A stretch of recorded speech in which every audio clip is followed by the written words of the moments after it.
I define Liga MX as the shoot your shot league. You do expect higher performances and better things from Club Americas, but it's the inconsistencies. Isn't this inconsistent though? I will maintain that the U.S. men's national team came out to the knockout round despite terrible coaching. Like they have a student discount maybe to go to a Pumas game? Like they got it, right? No. To take that next step, I think it's still undisputed that you have to go to Europe. He's going to be on the ground for the majority of the time. No, I look back at highlights. That's the Christian Pulisic treatment, though. Same. We're going to have to stop this. We're going to start arguing on this podcast, aren't we? What's up, everybody? Welcome back to the Real Futbol Show. I'm Geno Gonnello, as always. And again, we have Edwin here, Edwin Garcia, as my co-host. Another week, Edwin. Another week of MLS and another week of Edwin on the mic. Yes. As we mentioned last time, Lizzie's going to be taking a little bit of break, so it's going to get me and Edwin from now on. You know, if you don't like that, I'm sorry, but you know, we're vibing over here. It's good Tough stuff. luck, man. Yeah. I'm doing great. You got the memo for the uniforms. We're matching today. We're twinning. Yeah. I love it. Exactly. Yes, I see. I don't have any 90-minute swag on right now, but you have your 90-minute hat there, which is nice. Got the shirt I out there too. I gotta get myself some stuff. Swag, bro. Well, let's have a great show, man. I'm excited. Yeah, it was a good week of MLS. I mean, a lot of things to talk about. Even outside of MLS, we got Liga MX talk. We've got some U.S. men's national team talk as well. But we are going to start with the MLS, and primarily let's start in New England. We haven't really talked about the Revolution that much this season. They've quietly kind of been around. They've kind of just been there. You know, they haven't really made a ton of noise. They haven't made, it hasn't been, oh, they're scoring 4 goals every game, or they scored 10 goals in 2 games like Columbus did. They've kind of just been there and doing their own thing. And now after their win this past weekend, they beat Sporting KC 2-1. They find themselves tied at the top with Cincinnati on 20 points. And I believe they lead now on, they lead on goal differential? Yeah, they lead on goal differential, +7 on goal differential through 9 games played. This is a team that in this match specifically, you saw Vrioni score 2 times, their 24-year-old striker. He had been struggling a little bit since they brought him in, but seems the past couple weeks he started to find his stride. But Bruce Arena, he's a funny guy, this Bruce Arena. You know, you listen to his press conference, did not like the team's performance in the second half and was just angry about it the whole time. You could tell, short answers, but this is a New England team that's succeeding. And my question to you, Edwin, as we start off this podcast, are you surprised at this New England success so far this season? I am 100% surprised at how they've had the success to kick off the season. I didn't think they were going to be a bad team at the end of the year. I'm just surprised at what a hot start. We're talking 6 wins, only 1 loss on the season, a couple of draws. And the 1 loss, you can't get mad. It was to LAFC, which, is our number 1 team in the power rankings, defending MLS Cup champion. So they're exceeding all expectations right now. Is it sustainable? We'll see. But I thought they would have a good season. I thought they have some pieces in place there. But I'm just genuinely surprised at how quickly they've gotten there. But I will say this. Bruce Arena, even more hated by me than Jordan Morris. Like that guy on my power rankings of people that I hate is Bruce Arena surpasses Jordan Morris. Just putting that out there. That fake Bill Belichick, I just can't stand his demeanor, his whole attitude. Just with anyway, sorry, New England fans, sorry USA fans, but don't like him. And this is I'm talking from personal experience. I've met the guy and just it wasn't pleasant. So sorry. Yeah, I mean, listen, he's an interesting guy. I mean, I don't exclusively watch Bruce Arena press conferences, but I did watch the one this past weekend, and like cutting people off in the middle of questions, just giving 1-word answers. Honestly, I didn't think they were terrible questions. They maybe not have been the best questions, but I didn't think they were terrible questions. But and I was looking for an answer on Vrioni, and they asked about it. They asked him about, what are your thoughts on Vrioni? What do you think he's doing well? And he was just like, he scored 2 goals for us tonight. And I'm like, come on, man, expand a little bit. Give me a little something. I'm trying to help you out. But in terms of New England, in terms of New England and going back and looking at, looking at New England as a team, I am a bit surprised as well at the success that they've had so early on. This is a team that last year finished in 10th in the Eastern Conference. They finished 6 points out of 7, so it wasn't really close to really having a shot at making the playoffs. A team that has brought in some players. They brought in Bobby Wood. They, obviously have Heel. They kept Emmanuel Boateng. But the players that they brought in, not exactly players that would be showstoppers or guys that you would look at and say, this guy's going to make a big difference. And they've kind of just made it work. And, again, Vrioni, they brought him in, I believe, last year. Did not get off to a great start as New England Revolution player, but has been much better and improved over the last few weeks. Seems he's kind of found a form and is starting to find himself a little bit and find the back of net a little bit more, certainly, and just be in the right spots. It's not like he's doing anything crazy, but he's just been in the right spots. And I think this New England Revolution team is off to a really good start and it can sustain it. They've been good. It's, we're at 9 games now where it's enough of a sample size. But I guess the question that arises after looking at them and their success over the first 9 games is this a team that can compete with Cincinnati and some of the other powerhouses that we expect to be near the top, Atlanta and so, to be at the top of the East and possibly even compete for that Eastern Conference title come the end of the season in playoff time? I think they have the makings of it. The roster looks good. We're also, don't forget their number 10, Charles Gill. I like to say his name. He's pretty damn good last time I checked. And shout out to Bobby Wood, man. I feel like that guy has been around since like MLS started. I don't know. Maybe I know I'm extending it. I know he hasn't been around that long, but he's on that Kai Kamara thing. Like he's still around. He's still around, still doing his thing. Good for him. But Veroni's quickly becoming, my favorite newcomer, my new favorite player in MLS. You gotta love the post game press conference, how he's talking, about being hungry, or angry, didn't know the difference. But he's a likable guy. They got the pieces in place. And look, I might, poo-poo on Bruce Arena a lot, but he's been pretty good in MLS. I just still don't like that. Doesn't justify you being, a jerk to people in press conferences. But he is an MLS Cup championship winning coach, and you got all the pieces in place. They're good players, technically a good coach, up and coming talent, up in the number 9 position. New England could definitely make a run. Yeah, I think the good thing about New England, if you look at their schedule and what's happened over the course of the season so far, they have 4 clean sheets and their 5 are in their 6 wins. 4 of their 6 wins have been clean sheets. Again, as you mentioned, their only loss came to LAFC, which again is a tough one, but you can't blame them for losing to LAFC. I mean, LAFC is LAFC. In Los Angeles, and I think too. In Los Angeles as well. And I think the big thing for them is they've gotten a lot of success from some of their young players. Like Vrioni is 24. Dylan Barrero has been pretty solid over the course of the season. Noel Buck has been really good for them.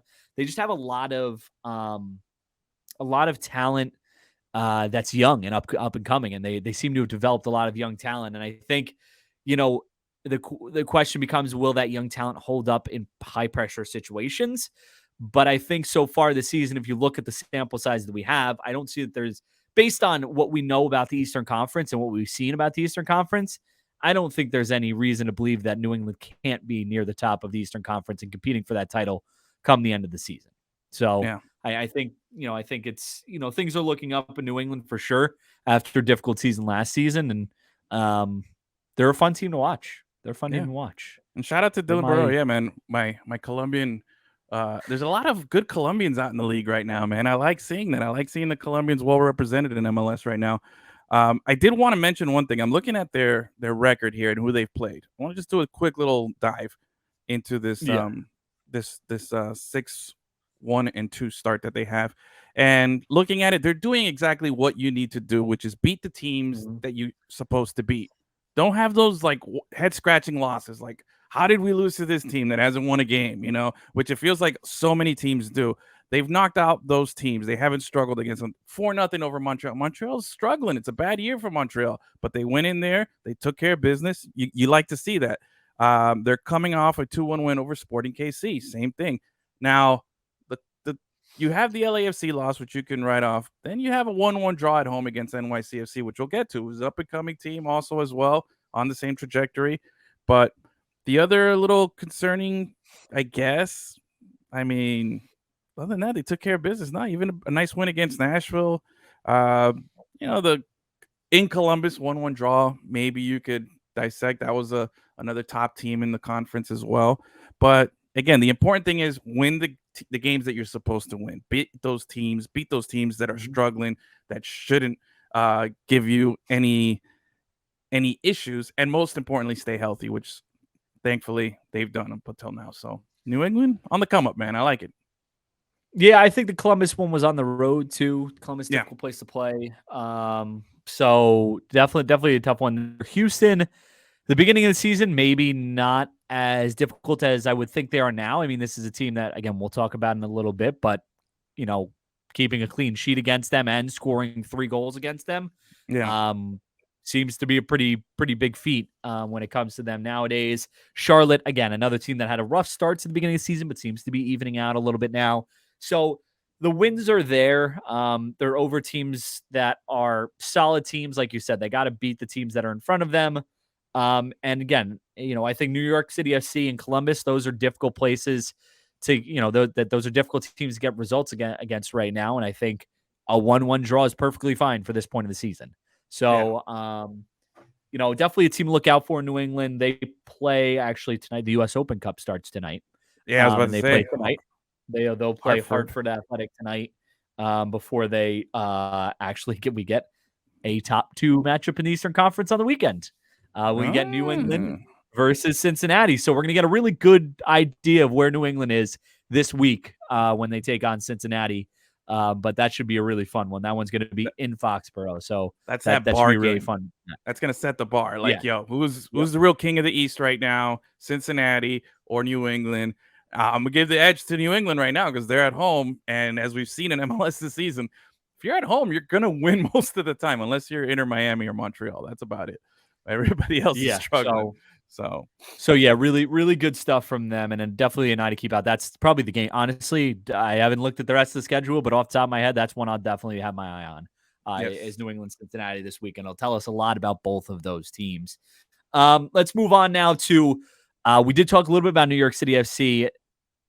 We've talked about surprises a lot over the course of this podcast, and since the MLS season has started, New York City FC is definitely a surprise. They're a team that lost a ton of players from that 2021 championship winning team. A team that just doesn't look the same. Tati Castellanos, as we now know, over at Girona, it's scoring 4 goals against Real Madrid. Maxi Morales isn't there anymore to do that or something. I think that was what I read. Amazing. Bravo, but dude. Maxi Morales isn't there anymore. I don't think Maxime Chenot is there anymore. He is. Is he? Chenot was on our team of the week last week. Yes. Because he scored the goal last week. Duh. Yeah. So it's a different team nonetheless. It's a different team. Absolutely. Nonetheless. They win again this weekend against FC Dallas. Again, FC Dallas is a team who they just kind of seem to be a good regular season team. So always a good win when you can get a win over FC Dallas. They win 3-1 over FC Dallas. Really, make no mistake of it. My question is on New York City FC. Other than St. Louis, is New York City FC the biggest surprise of the MLS season so far? That's a good question. Other than St. Louis, are they the biggest surprise? Yeah, I'd have to say, if we're measuring it on a positive surprise, I think there's been some disappointing surprises that we can talk about another day. But no, as far as coming considering the circumstance, like the handicap that they had coming into the season with so much turnover, losing everybody from that championship side, like you just mentioned, we can't really overlook those things. They've come in there, they play at a place. I think you've mentioned to me that they might play in 4 different stadiums sometimes, right? Because they'll jump around from Yankee Stadium, depending on availability, to some other place, They're kind of like the nomads of MLS when you think about it. And they come in and perform. They've been real talk. They've been pretty consistent and very close to just imagine if they had a little stadium stability, like they had a place to play at, like Atlanta or some of And these an other teams, atmosphere. and an atmosphere, because they've been competitive since day one. They came out, they went the route of the big stars at the beginning with David Villa, Andrea Pirlo. Who was the other? Frank Lampard was on those early squads there.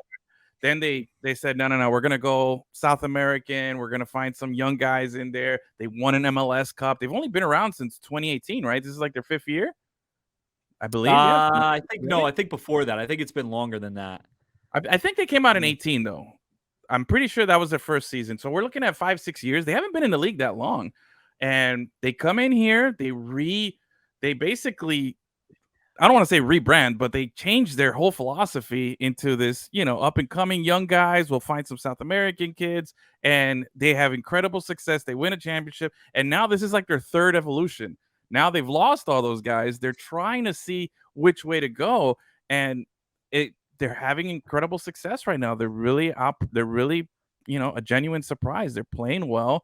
They're beating the teams in convincing fashion. It doesn't feel fluky with NYC right now. Sometimes you could say, okay, yeah, you could write it off to this, but no, it feels pretty consistent. Like you have that what's the word I'm looking for here? Just that peace of mind that, like, yeah, they're pretty good. Like you don't question it. Yeah, so I looked it up. 2013 is when they came into the league. 2013 was when they were founded. Yeah, that's what it looks like. It looks like they were founded in 2013. That's when they first became a club. Yeah, they were announced as a club on May 21st in 2013. And then their club, then their first game, I think, was the year after that. Oh, 2015. Wait. Yeah, I'm looking through the week. 2015. Yes, 2015. Yeah, I was way off. Don't make that a cut down, embarrassing me that I was 3 years off on the existence of the team there. But no, yeah, but it has been, when it comes to New York City FC, it has been a shock. I think it's been because when we started this season, everybody was like, there's just no way, us included. There was just like, there's no way New York City FC is going to be as good as they have been in recent years. And some of the names that I did not mention that have left the club since the new season, they lost Anton Tinnerholm, who, if I remember correctly, was a big part of that squad. They lost Alexander Kyans, who was the other defender, not Geno, but was the other guy next to Geno. They lost, of course, goalkeeper Sean Johnson. They lost Maxi Morales. They lost Heber to Seattle. Yep. And they've just recently lost Thiago Andrade and Malte Amundsen in the most recent, were their most recent losses. So, I mean, there's just a bunch of guys who just aren't there, who have been on these teams for a while. And they just continue. We've been talking about it with a couple other teams, whether it be Portland, whether it be LA Galaxy or LAFC, teams that kind of have built a name for themselves as continuing and always being like a successful team amongst the elite. And I think New York City FC has started to make themselves, or put themselves in that category because of what they've done over the past recent years. They just, like you said, they keep evolving. Now, I do wonder when they get a new stadium, because a big, big thing about them playing at these baseball stadiums and all over the place, their field tends to be smaller. It's still regulation, but it's not as wide as other MLS fields, which I know creates a tactical problem for a lot of teams that are coming to New York City FC. They talk about it basically almost every broadcast, it feels like. So, or every time they're home.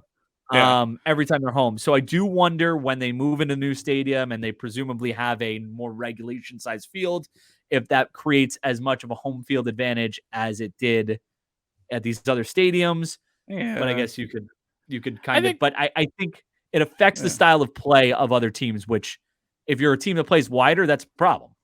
Yeah. I don't know. I don't think of it as that much of a tactical disadvantage for visiting teams because it's like weather. Teams that play in inclement weather cities, like both teams are playing under the same circumstances. You know what I mean? If it's raining, it's going to affect both teams. If you're a wide team, you're bringing it in just a little bit. I don't think it's like significantly adjusted so that it's that much of a. I think it's something to talk about on TV mostly. That's just me. I could be completely wrong. I also thought they came out in 2018 and not 2015. So, take what I say with a grain of salt. UFC is able to adapt to it more because they play on it all the time. Mm-hmm. But I mean, I guess at this point, you're 20. I mean, they've been around since 2015. Yeah. Teams probably have an idea of what they need to do Keep there. rubbing it in. But no, but I guess teams probably have an idea of what they need to do there. But still, I don't know. I feel like it's sometimes it can play with teams a little bit. But either way, New York City FC has been off to a really, really good start. A start that nobody really saw coming. And I think that, I think we can agree that this is probably the most shocking. Is there another team that you think would be higher than them in terms of shocking performance so far this season? Or is New York City FC kind of the second most shocking behind St. Louis in terms of how the success they've had this season? I'd say Atlanta's up there too as somebody to think about. Atlanta, Seattle, considering how bad they finished. But those are teams that had already an existing core or something there to build on. Like New York City, we were like, they've been gutted again. I mean, like we're like, it's gonna take a season or two to get them back. But now they've bounced back real nice. And looking at their record wise, they lost the opening game of the season. Let me see here. Yeah, they lost to Nashville 2-0 in Nashville to open the season. And since then, one loss. They've gotten points in every game they played. So again, kudos to them. Who are they playing up this week? Let's see. They got Toronto. Oh, they also made it to the Eastern Conference finals last season. So they're not playing this first round of US Open Cup games. They got Toronto. They get the nice week off. They got Toronto. Well, they got 4 straight road games. Now we're going to see some true colors of NYC, even though they are like a nomad team that plays. It feels like they play on the road in every game anyway, but that's going to be a real test there. They got Toronto, Charlotte, Red Bulls, and Orlando. So 4 straight road games. And just so we're clear here, we have talked about home field advantage, and with other teams as well, they have yet to pick up 3 points on the road this season. So you're right. This is going to be a very big moment for them because Toronto, Charlotte, New York Red Bulls, Orlando, all beatable teams, I think. Mm-hmm. But the stadium atmospheres will be good. Toronto's will be up for this one. Charlotte has been consistently a really good atmosphere this season. New York Red Bulls is the derby, and Orlando City tends to have a pretty good fan base as well, especially when New York City FC comes to town. So these 4 games, while they're beatable opponents, they're teams that I think it's going to be interesting to see how New York City FC plays because, again, haven't picked up all 3 points on the road yet. They have gotten a couple draws. They have the 1 loss. I mean, granted, the teams that they have played on the road, Nashville, who's a very good team, Chicago, who is surprisingly a lot better than I think. That's another one. That's another good one. But I was going to include them, but they're lost to Atlanta this weekend. I was hoping they would get a win, and then we can have a discussion on who was more surprised. But they're knocking on the door. I think they're knocking on the door. They're knocking on the door. But Chicago has been surprising. Houston at home has been unbelievable, which we'll talk about in a second. And then New England and New England. Sorry. So not many easy opponents either. So we'll see how things shape out when they take on Toronto this coming weekend, and then in the weekends to follow. But definitely, and that Orlando City match is a Wednesday match. So they have 3 Saturday matches and then a Wednesday match against Orlando City. So good catch. Will definitely be interesting. That's at the back end of their schedule there. So we'll definitely be interesting to see. The Orlando game is interesting because I feel like I know the Orlando fans, knowing some of them, They look at NYC as this weird rival because they both entered the Yeah, league at the they same do. time. Yep. So they have Yeah. this weird little like, hey, and they're the ones that won a chip already, while Orlando hasn't, but they got an open cup. So Yeah. there's a nice little competitive rivalry there between those two franchises. That's always a fun one. When Orlando City plays New York City FC, that always seems to be a fun one. Always seems to be a lot going on in those. So that's kind of like your mini rivalry after the derby. It's Charlotte's pack of the stadium with 40,000 people every weekend. They're getting like an average of 40,000 every weekend. New York, a derby matchup, and then like a mini derby with Orlando City. I mean, that's a tough 3-game stretch there. So, and then come back home and you face Philly, Cincinnati, and New England. Like we're about to really find out right now. So it'll be interesting for sure. We could be talking on this show like a few weeks from now, and they're like, bottom of the East again, and we're like, well, we were way off. We have that effect. We have that effect on teams. We talked about Inter Miami, but I take all responsibility on that one, man. I really hyped up Inter Miami pretty good there, putting them in the power rankings and everything, and just which, by the way, I'll be at the game tomorrow night, so let me know. There you go. Out there if anybody wants to hang. Well, let's move back to we did talk about Houston a little bit. We'll move off of New York City FC. Let's go to the Western Conference, which we have not talked about a lot. We have to talk about Houston, though. They had a record-breaking performance this past weekend. They are the only team ever in MLS history now to start the season with 4 straight clean sheet victories at home. Yep. So they've won. They've beaten Austin FC, New York City FC, LA Galaxy, and Inter Miami now. They beat Inter Miami this past weekend 1-0. All clean sheet victories. They scored 7 goals in that span as well. So outscoring opponents 7-0 at home right now. It is a little interesting because when you look at their on the road record, it has not been nearly as good. They also have not picked up more than 1 point on the road. So my question right now is this enough? Do we have enough of a sample size to determine whether Houston is a playoff team? In your opinion, is this a team that you can see making the playoffs, or are they still in that kind of limbo area where they performed well at home, haven't performed well on the road? We don't really know what they are yet. I think they're more on the outside looking in as far as like really being a threat. Can they make the playoffs in this run of form? Yeah, you win all your home games. You break out somewhere in the middle. But the fact that they haven't gotten anything on the road, they just have 1 draw, and that's it. Other than that, it's been pretty bad defeats. They lost to Cincinnati. They lost to New England convincingly. They lost at San Jose. Yeah, it's not looking good for them. But at home, they're a whole nother team. They are, and it's crazy how much different of a team they are, being so dominant on defense with those clean sheets. You got to tip your hat to them. But like anything, you got to win on the road. In any sport, you got to show something. And right now, they haven't shown anything on the road. So I can't really, put much stock into them. If it's a home game in Houston in the playoffs, yeah, okay, for sure. Right now, they'll be a favorite, but you're not going to get there. You're not going to be able to host the playoff game by losing all your road games, So something has to change there, but I think they're on the outside looking in. So I think to answer the question, I think they can be a playoff team. With the new 9-team format in each conference, I think that there's enough there. But like you said, they do need to win on the road. I really like what they've done. I before the season began, I pointed out Houston as a team that could really have a big jump this season. I didn't know if they were going to make the playoffs, but I've said from the beginning of the season that I believe that they will be on the brink of the playoffs. Seeing what I've seen so far this season, I think there's enough of a sample size to say that they can make the playoffs as an 8 or 9 seed and be in that play-in game, and then we'll see where it goes from there. Ben Olsen has done a phenomenal job with this team. It seems like they're all buying in. They have a lot of fun players. Hector Herrera. They have a solid group. And at home, they seem to have found something. Yeah.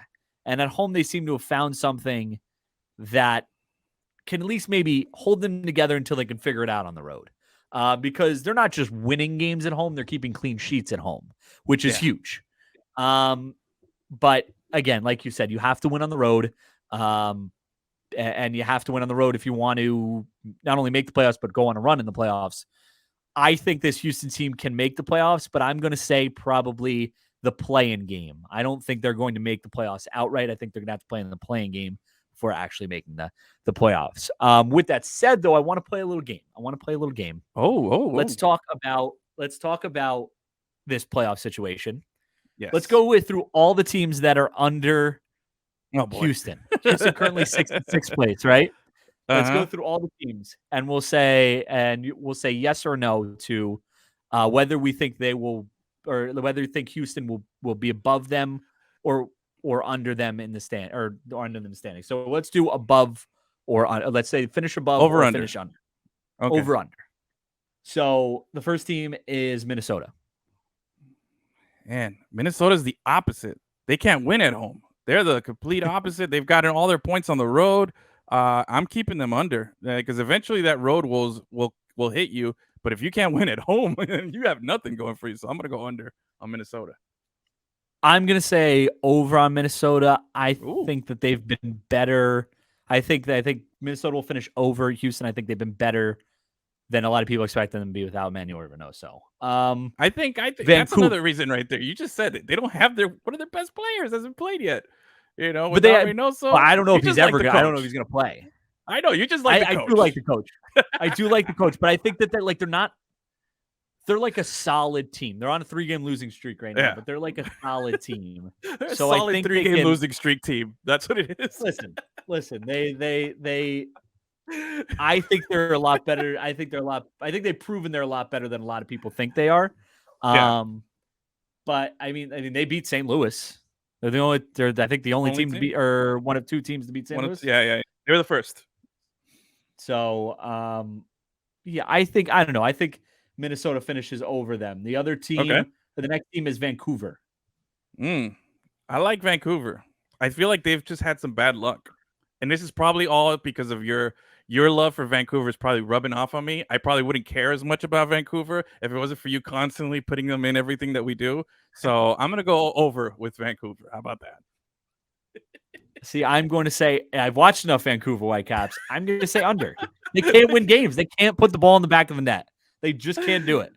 They can't put the ball in the back of the net. If they can put the ball in the back of the net, they'll finish over them. But I'm going to say they did, didn't they? Houston Dynamo.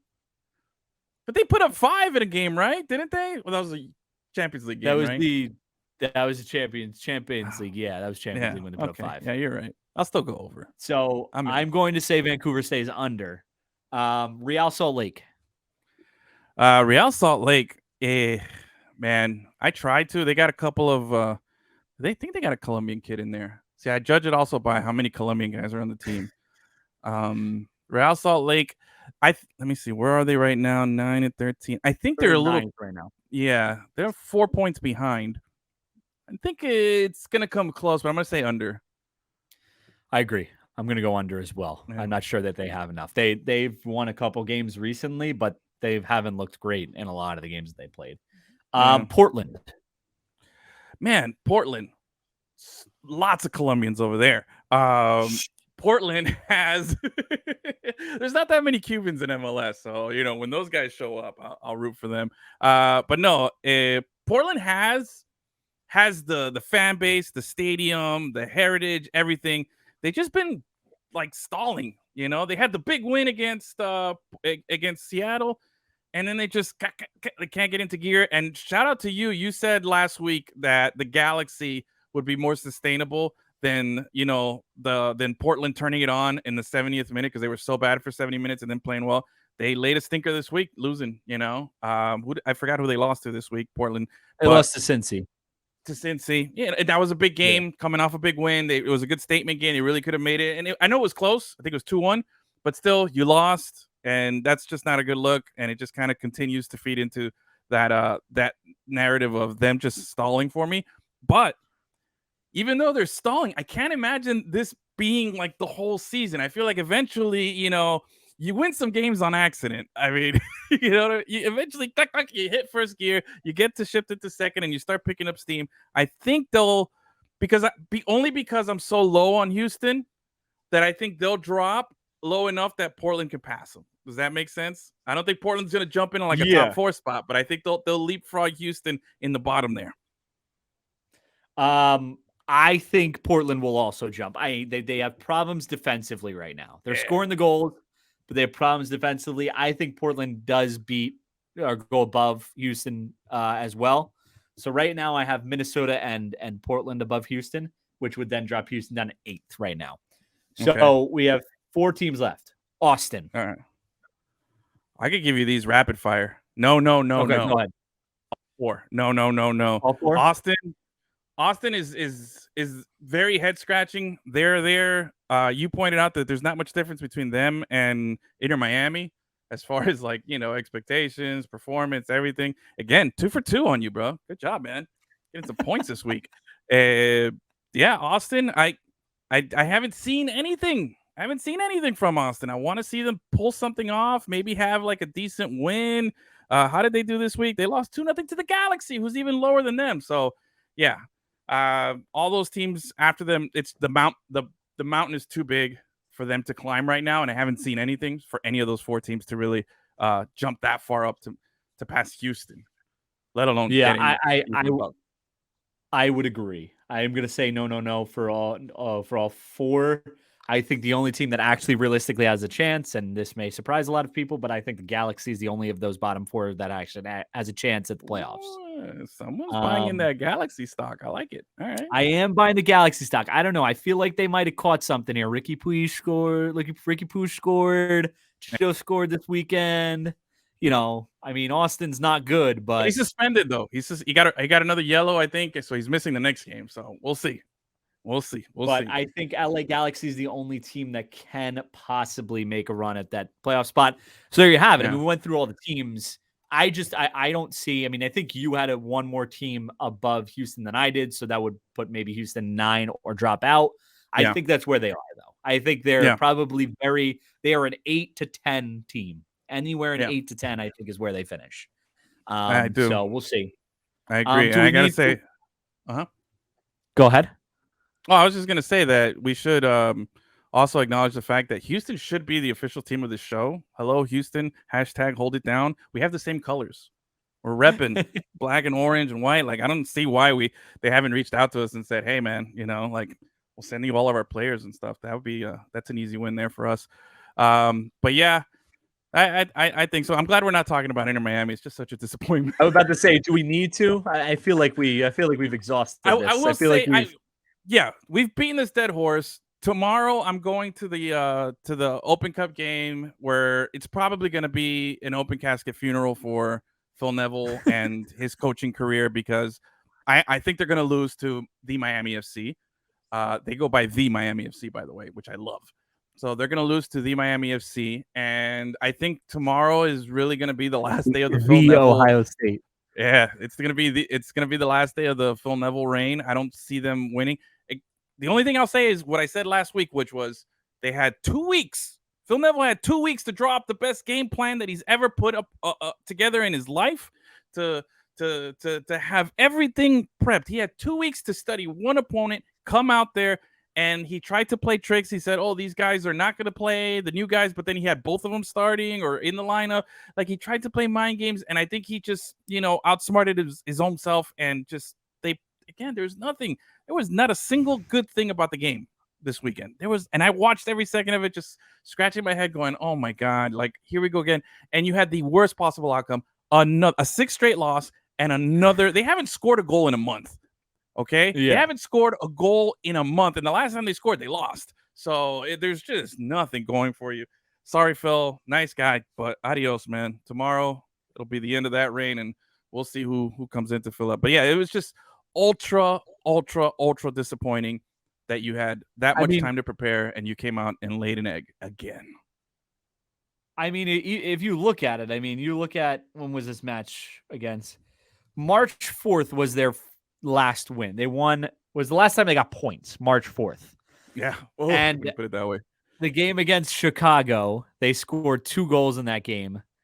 Other than that, they haven't scored a game in any of their other matches. It's been 1-0, 2-0, 1-0, 1-0, 1-0. So defensively, they're not giving up a lot of goals. other than the Chicago match, they gave up 3 goals. Defensively, they've been fine. But Phil Neville said it this weekend. His strikers are not putting the ball in the back of the net. His players are not putting the ball in the back of the net. And I mean, Phil Neville thinks that is the only problem with the team right now. I would beg to differ. I feel like creativity is a major problem in the team. I feel like there's a difference between having possession and being an attack and having possession and creating an attack. And I think they're just like, he's looking at it as they have possession, they're controlling the ball, they're getting shots, but are they good shots? Are they creating enough good opportunities? And I don't think they are. And I think that's a major problem. But he called out his strikers again this weekend, so we'll see what happens. Come on, man. You have Leo Campapi over there playing the 9, which is shout out to my boy who came up with that name, Leo Campapi. So good. That guy's just the heartthrob out there. But again, week in and week out, our best chances on goal are coming from our left back or our right back kicking it and on a back. Like, there's nothing. We're not even coming close to scoring a goal. Drake Callender is the only good thing in this because he's kept it from being 4-0, 5-0, 3-1. Like, he's kept it from getting way more out of hand, and that's probably. I think Phil owes everything right now to Drake Callender, having him allowing him to keep his job this long.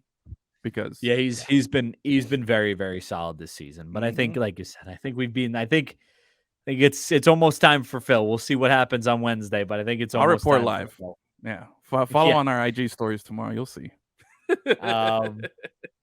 Last thing I want to talk about with MLS before we wrap that up. MLS trade deadline was last night at midnight.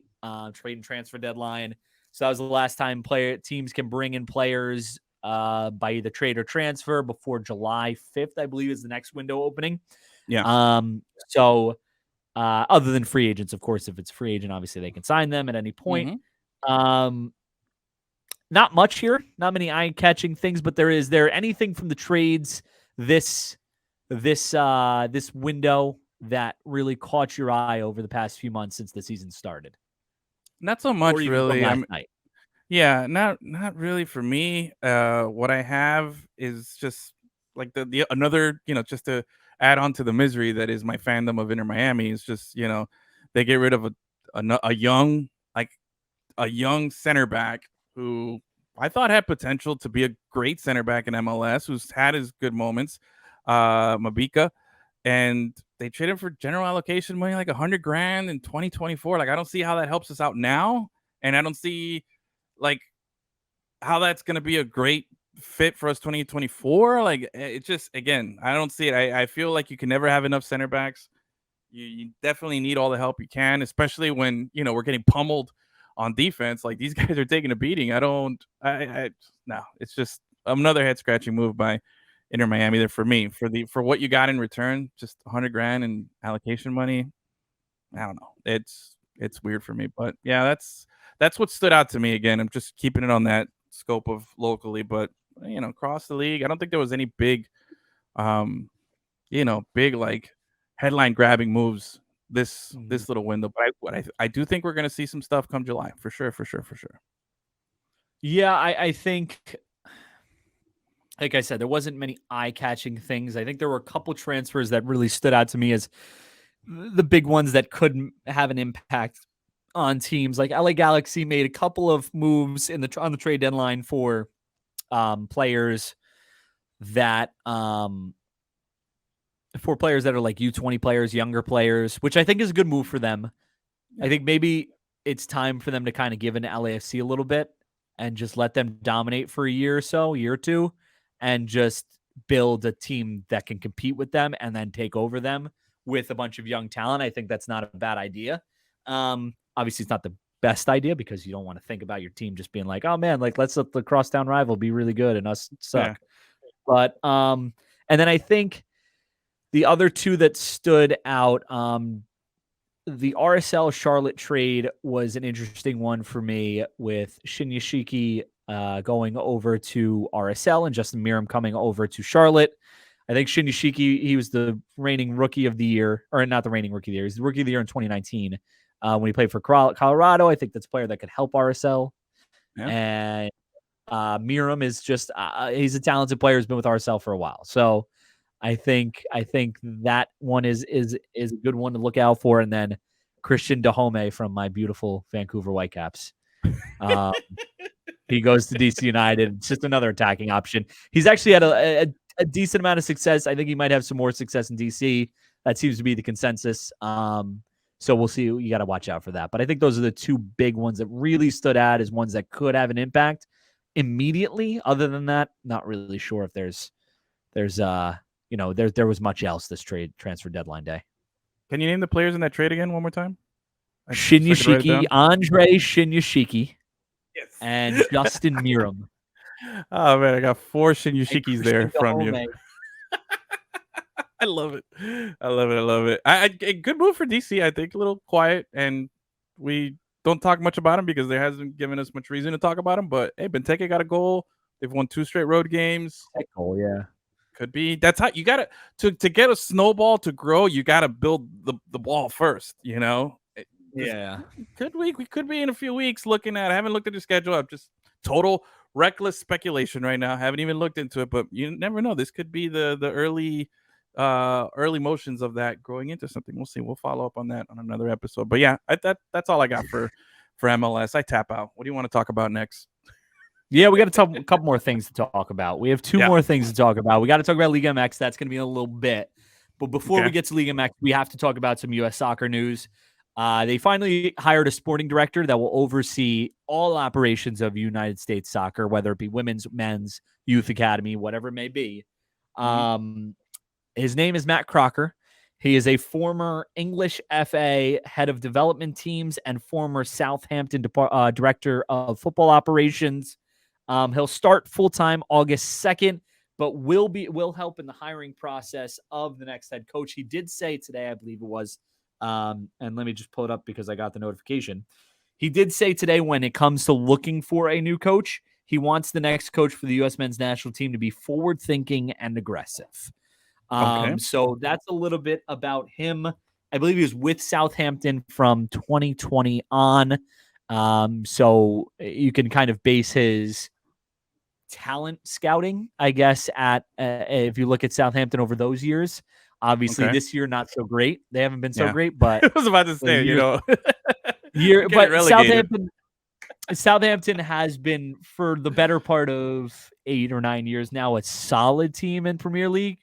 But this year they were not very good. And they've lost players. Southampton is actually not during his specific reign, I don't think, but over the time that they've been Premier League, Southampton has provided a lot of players to a lot of different teams.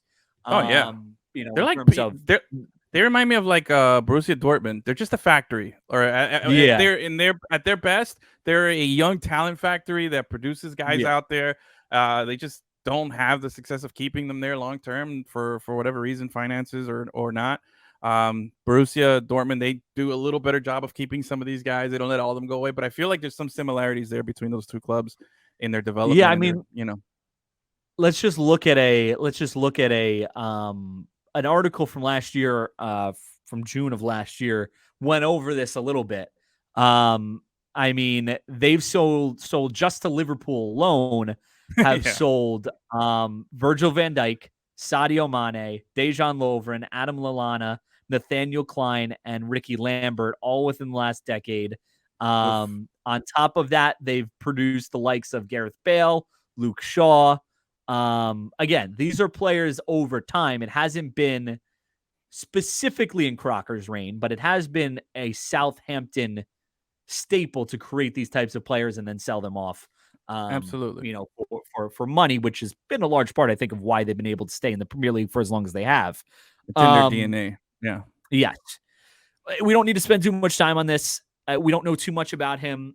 Work is still to be done. We can really make our judgments on him with the coach hiring and moving forward from that point on.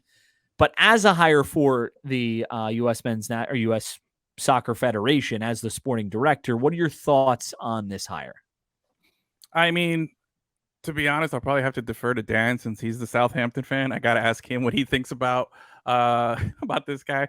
I think Yeah, where he's coming from, seems to have the experience. On paper, it looks like a solid hire. Is it the splashy, big name hire that some of us here in the States are we're hoping for? Probably not. But is this the big thing is here? Like what's going to determine his success or his legacy, I guess, is if he's got to nail this coach hire for U.S. men's national team. If he nails it, then we're win or lose, whatever happens. If he nails it and everybody's happy with the coach, then he'll be just fine. Yeah, I mean, when it comes to the hiring of the coach, I think that's going to be the biggest thing that he has to do right now. That's going to be the biggest thing, and everybody's going to judge him on. It's going to be his first very big project that he has to work on. But I think when it comes to him as a person and what we know about him right now, I think it's a very good hire because he is responsible. He's worked with player development for a very long time now, 25 years from what I understand. He's responsible for building out the kind of culture, the style of play, and kind of the development of what England has become today in terms of being the successful nation that they are today in footballing. And I think this is what the United States needs right now. They have the talent. They need a direction and the way they want to play. And that's what he's going to be responsible for, as well as developing these young players, which he has a huge background in. Again, the United States has a massive, massive pool of young players. And now it's about pointing them all in the right direction and getting them all on the same path to the same goal. And I think that this is a very good step in the right direction. The United States has recognized that they can't just keep doing this thing where they bring in a new coach who has a different style of play than the last coach and hope it works for a couple of years. They realize that they need a style of play and they need to base their style of play on the talent that they have. And I think Crocker is a good option for that. Well, again, we'll have to see and wait until the hire is made with the coach. Honestly, I'll ask you this question right now. Yes, it's gonna be a big one. With what he said and with what we know about him so far, the very little that we do know about him, with what he said about wanting a forward-thinking, aggressive coach. Yes. What do you think this hire means for Greg Berhalter? Oh, I'm hoping if this guy even considers to keep Berhalter, then this is a fail. This is a fail completely. That's not what Berhalter is. So absolutely not what he is, what he's shown to be. No. Don't even. We're not even going to say his name anymore. Okay. I'll tell you what stood out to me was I believe it was this weekend on what's the Paramount Plus? I don't know which network it is, but the show that's got Thierry Henry on there, CBS Sports. They got their own TV. They were asking the host, the panelists there, and they said, "Will the United States ever win a World Cup in your lifetime?" And I think it was Micah Richards. Is that his name? Micah Richards, yeah, Micah Richards. Yeah, he's like, hell no, and he was laughing and blah blah blah, and they're like, well, and the only person there who stood up and said, hold on, let me carry the flag for the United States here a second, okay? This is where in the clip here you start overlapping like an American flag waving here and start playing the Pledge of Allegiance. He stood up there and said, you know what? If they had the right direction, they could be somebody. And he started waving that flag back and forth there. And then I think it was what's the other guy that's on the show? Jimmy Carragher. Yeah, Carragher. He's like, oh, so you want to be the coach? You would be a great coach. And Thierry Henry just smiled and got back. The dude wants the job. I really hope that this new guy comes in and at least interviews him, at least entertains the possibility. Do your homework, do your due diligence, invite Thierry over. The guy's a winner, man. Like, he's won at every level. He's a World Cup champion. He's a European champion, Premier League champion. He's got everything. He came to the States. He understands American soccer, not football. He understands American soccer. And I feel like it's time for us to find somebody who's closer to this generation.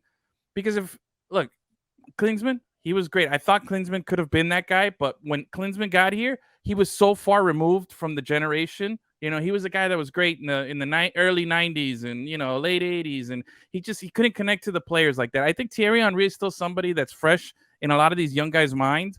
that can really have, carry some weight when he says things and does things. A lot of these guys, having played in MLS, played against them. And some of them played against them as a coach last season with or a couple seasons ago now with Montreal. There's a lot more good than bad here that I think that they should really entertain it and just give Thierry a chance. The guy looks like he wants it. It's not the first time that it comes up on the show. Like, he's been very vocal and open about it. Those are all things that check boxes in for me. I don't know about you, but for me, it's checking some boxes. I'm leaning more and more towards it. Yeah, I mean, I think, and you can go find that clip on our social channels. I think it's on our Instagram, right? Yeah, Instagram, Twitter, clip. and our IG. Or yeah, Instagram, TikTok. Twitter, TikTok. Yeah, you can find that When I clip say TikTok. on. You can find that clip over there. But I would agree. I think in terms of Greg Berhalter, this doesn't bode well for him in terms of the type of coach that Matt Crocker seems like he's looking for. Because I don't think Greg Berhalter fits that description.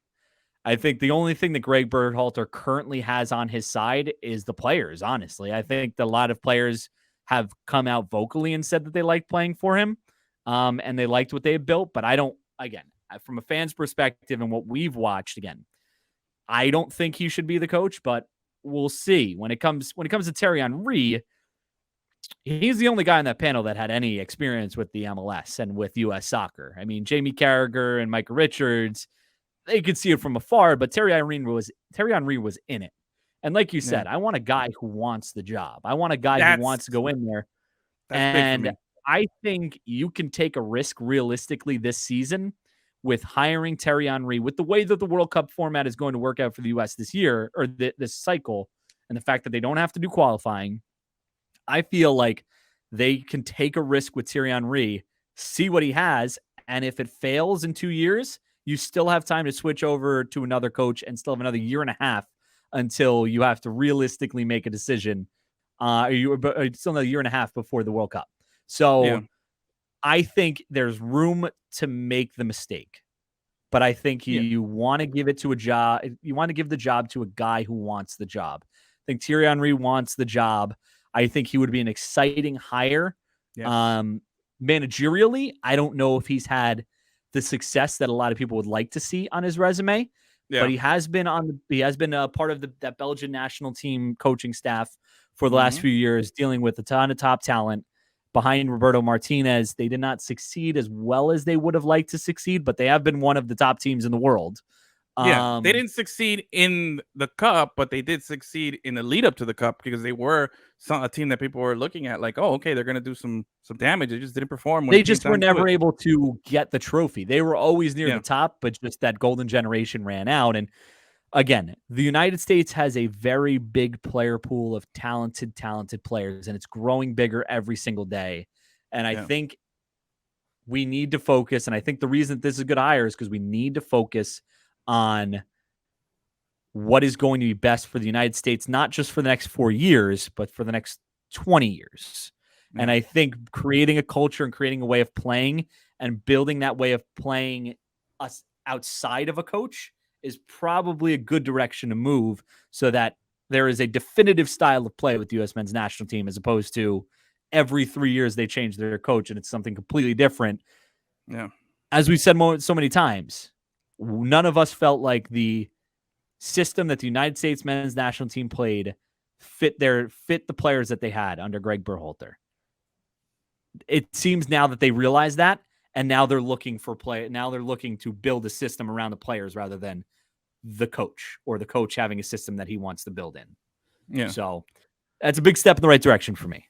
We'll have to see, but we got a couple more months. I think by June or July, we'll have a head coach hire. So we'll be able to really judge Crocker on it, but I think it's a good hire. I really like the hire. And you can find more about Matt Crocker on our website. Lizzie, I think she wrote an article on him that was released today, I believe. So you can find out more about that on 90min.com/US. And then finally, or on our Twitter. And then finally, the last thing we need to talk about, Liga MX. Twitter's right here. No, the other way. There you go.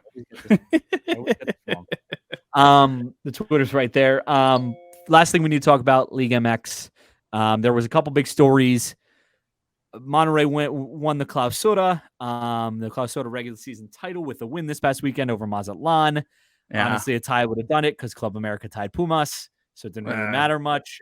We tried our best to put the spooky monkey on Monterrey there, throw a monkey wrench into the whole thing there. We were really trying to hype up Mazatlan and say, oh, a collapse could probably happen. And man, that thing was over quick, 2-0, and just not even close. Yeah, we tried, but they win the Clausura title. Yeah. So they'll be the number 1 seed going into the playoffs. They'll be the top seed going into the playoffs. But before we get to the playoffs, we'll do a little quick preview as the season's not over yet, so we don't have full seedings. We'll do our full preview next week, but we'll do a quick preview later. But before we get to that, I want to talk on Santos Laguna a little bit. It's a team that is one of Lizzie's favorite teams. She loves Santos Laguna. She loves them more than Club America. She just wanted to. Yeah, she might. She definitely partially because she loves Carlos Acevedo. But yes. they sit in 11th place right now. They sit in 11th place. I know. They sit in 11th place right now with 1 game to go. Could fall out of the playoffs if things don't go their way in this final week. Mm-hmm. Who do they have the last game? They have, oh God, I just looked at it. Hold on, I'm pulling it up now. Yeah. Upcoming. Oh, could you play spoiler with Cruz Azul as the last that's game right. against Santos? That could be a very interesting game. And again, Santos Laguna does not fall out of the playoffs purely by losing this match against Cruz Azul. Mm-hmm. They are in 11th place, and the team below them there's 2 teams below them with 18 points, and there's 1 team with 17 points below them. So realistically, Puebla and San Luis could leapfrog them there. It is in play here that you could be public enemy number 1 to Lizzie, and we'll never get her back on this show if Cruz Azul wins and somehow forces Santos out of the playoffs. We might never see Lizzie back here again. She might, completely disown us. So that's just putting. So here's what it looks like. Here's what it looks like for the 3 teams that are below them that realistically have a shot of jumping Santos Laguna. It is Pumas, who sits in that 12th spot, that final spot right now. Mm-hmm. They have probably the most difficult match, but who knows? Maybe Monterrey rests players, but they play Monterrey this weekend. Yeah, so it's a coin flip. It's a coin flip. They might rest. We don't really they might play hard. Yeah. I would imagine Pumas can probably win that game because Monterrey's not going to want to go all out, and there's going to be an opportunity for them. Yeah. Puebla has Club Tijuana, which is probably the easiest of the matches remaining, and then San Luis has Atlas, which will not be an easy match. It's not going to be an easy match. Atlas still has seeding to play for. So yes, Santos Laguna could drop out of the playoffs. With all that being said, they have fired their coach 1 week before 1 week before the season ended.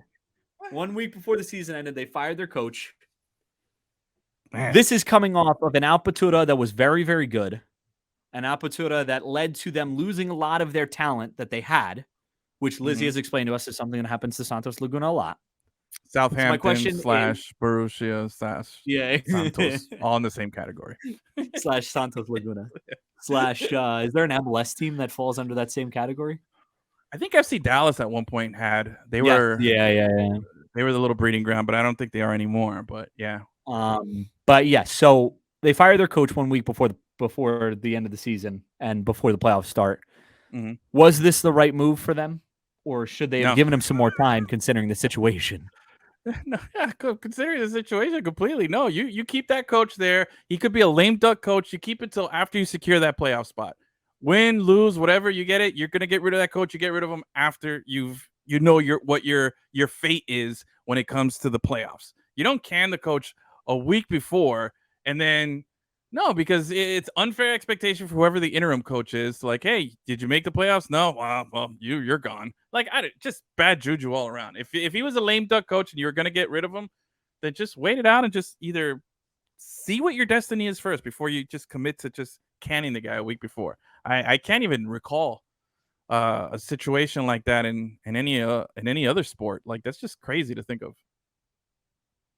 Yeah, I'm just looking. I want to look and see what the so Santos Laguna, their head coach Eduardo Fentanes was hired in February of 2022. Mm-hmm. That's in February of 2022. So he was hired before the Clausura. In the Clausura in his first season as head coach, he finished with 20 points and did not make the playoffs in the Clausura. 5-5-7 overall. In his second season, which would be the Apertura, he finished in third place with Santos Laguna. Then the team was completely stripped of all the talent that they had, or a lot of the main talent that they had. And now he's in a playoff spot, but could fall out of a playoff spot after a difficult stretch here. They did beat Monterrey. They did beat Monterrey last weekend, but they lost to Querétaro this past weekend, which not a great loss, but whatever. I think I would have to agree with you. This just seems like an awful time. It just seems, and Lizzie, I believe, pointed this out on Twitter too. It seems that they've taken the immediate result, path over letting him develop the players like he has done in the past. I mean, they haven't. The team was going to be worse than they were in the Clausura. It was expected. So to fire him and to fire him now, 2 weeks before or a week before the last week of the season, when your team is in a pivotal situation needing to win a game, seems ridiculous. So I gotta look into it. Is the owner of Santos the rich lady from those Major League movies? Is that who it is? Which is like, does everything possible to make sure the team stinks, like just cuts. No, that's the owner of the Athletics. That's the owner of the Oakland Athletics. Damn, hard times in Oakland. But yeah, but it kind of feels like that though, right? Like it's just, why would you do this? How are you gonna sabotage your team? You gutted the team already. You got nobody. Unless there's some personal beef there, like, homeboy said something bad about management and there's just irreconcilable differences and there's just something really bad there. But it has to be on a personal level, because on a professional level, the guy, it seems like, has done everything that he can to win and just working with the bad hand that he's been dealt. But we'll see. Yeah, I mean, it's today's world, right? Results. And that's what seems to have led to his firing, which, again, I mean, they haven't really played poorly, really. I mean, they haven't had success over the last few weeks, but the teams they've lost to are Pachuca. They've tied Necaxa. They lost to León. They beat Club Tijuana, lost to Chivas. Like, they're not losing to teams that they should be beating. They're losing to teams that are very good teams.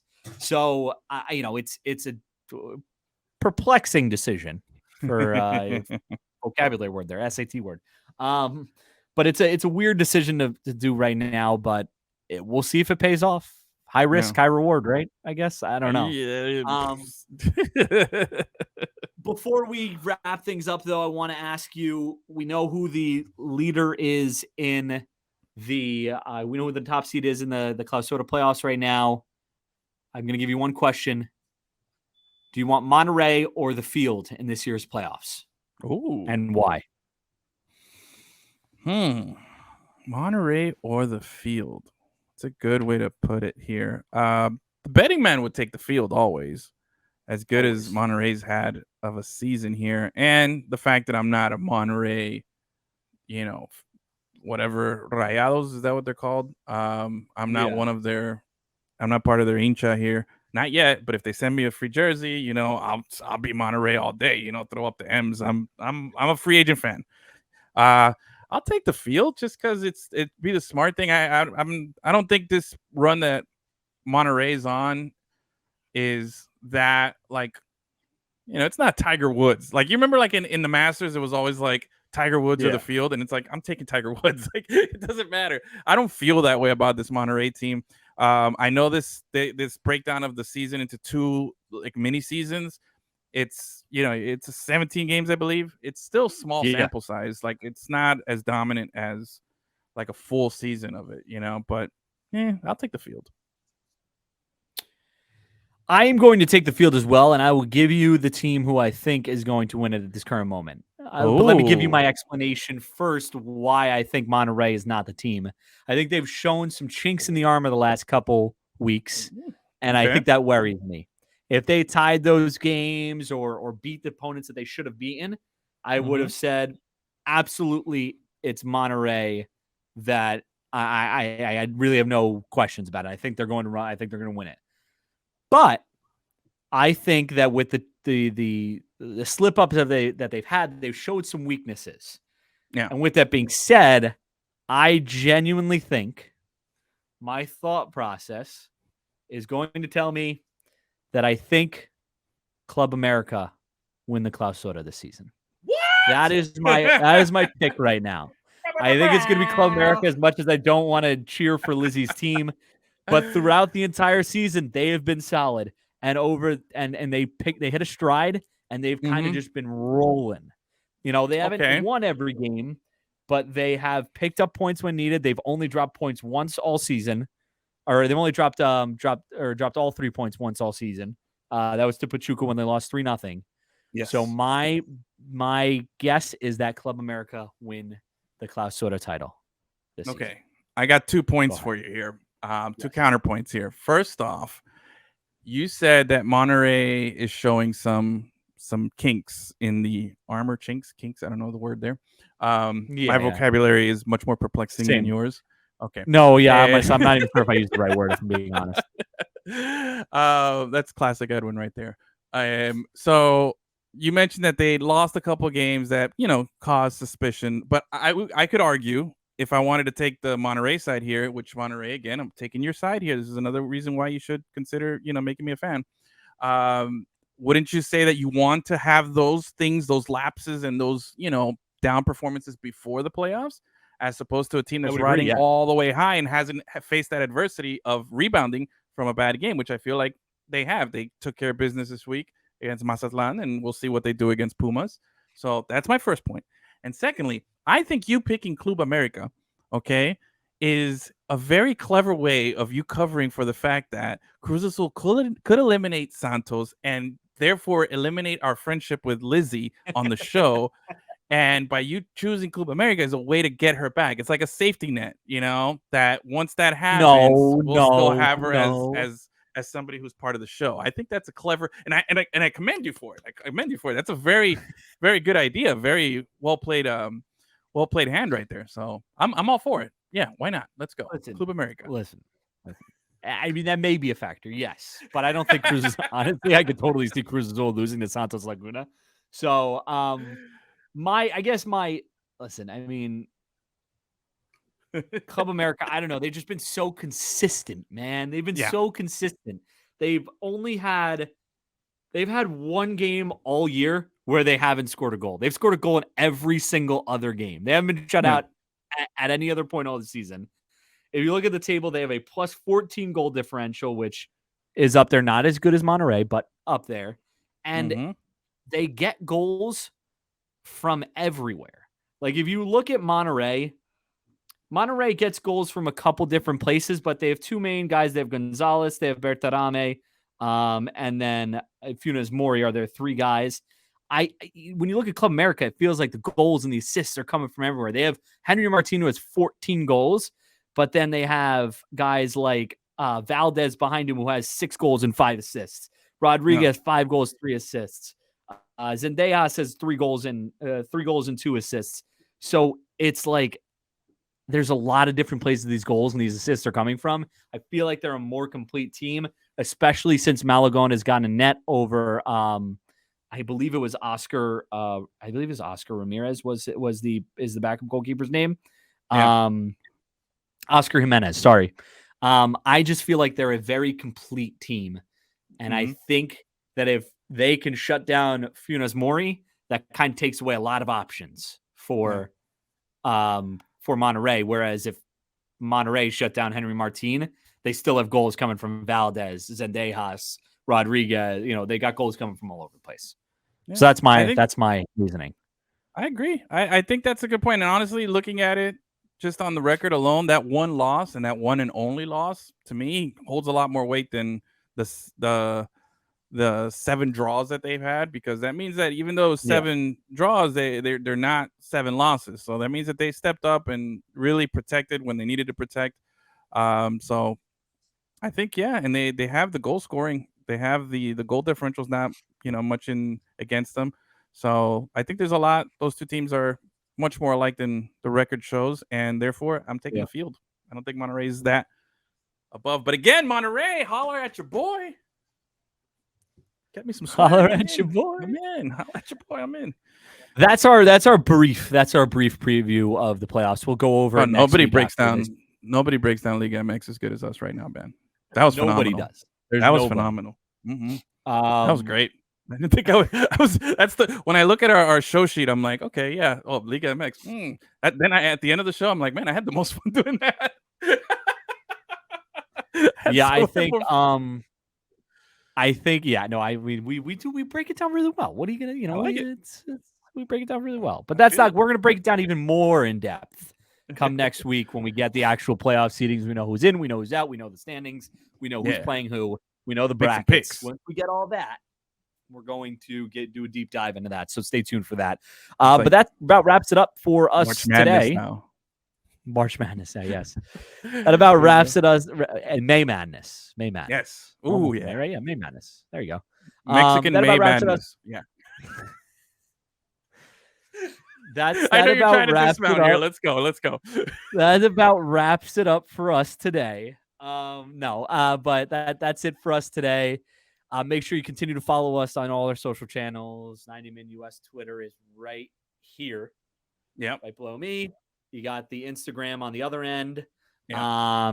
Obviously, follow us on YouTube. Make sure you check that all out. There's going to be more content on MLS, Liga MX, NWSL, US men's national team, Mexican national team. Anything you want will be there because Lizzie is working her butt off to get it out there. So, absolutely. No, but total team effort over here, though.